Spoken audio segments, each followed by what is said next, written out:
Hello అండి. Welcome back. So, ఈరోజైతే మేము మార్నింగే గంగమ్మ గుడికి వెళ్తున్నామనమాట. సో, తిరుపతిలో తాతయ్య గుంట గంగమ్మ గుడి ఎంత ఫేమసో తెలుసు కదా! ఎవరైనా మీరు కొత్త వాళ్ళొచ్చినా కూడా ఏమి టెన్షన్ పడకండి. అన్నీ మీకు ఇక్కడే దొరుకుతాయి. పూలు, టెంకాయ, గాజులు, శారీస్ అన్నీ.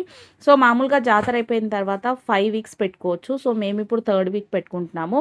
అండ్ మేమైతే మాకెప్పుడు కోడిస్తామండి. కోడి అమ్మవారికి శారీ అక్కడే తీసుకుంటాం. అండ్ పెరుగన్నం పెడతాము. అండ్ వెనకాలే మీకు ఇట్లా పొయ్యిలు గూడా ఉంటాయి. ఎవరికి ఇష్టం వచ్చినట్టు వాళ్ళు అక్కడే గూడా చేసి పెడుతూ ఉంటారు. అండ్ ఎవరి కెపాసిటీకి తగినట్టు వాళ్ళు మొక్కుకున్న మొక్కులు కోళ్ళు కానివ్వండి, పొట్టేళ్ళు కానివ్వండి చాలా ఎందుకంటే ఇక్కడికొచ్చి మీరు ఒక్కసారి కనుక మొక్కుకున్నారు అంటే అది డెఫినిట్‌గా జరిగి తీరాల్సిందే. సో, గంగమ్మ గుడి గురించి మీకు ఇంకా డీటెయిల్స్ కావాలి, డీటెయిల్డ్ వీడియోస్ కావాలి అంటే కామెంట్ చేయండి. ఖచ్చితంగా నేను చేస్తాను గైస్. ఓకేనా? అండ్ నేనైతే నా లైఫ్‌లో చాలా జరిగాయి. సో, ఎవ్వరైనా గూడా తిరుపతికొస్తే అస్సలు మిస్ చేయకండి. ఓకేనా? సో, ఖచ్చితంగా మీకు అనుకున్నది జరుగుతుంది. ఖచ్చితంగా విజిట్ చేయండి గైస్. Bye bye.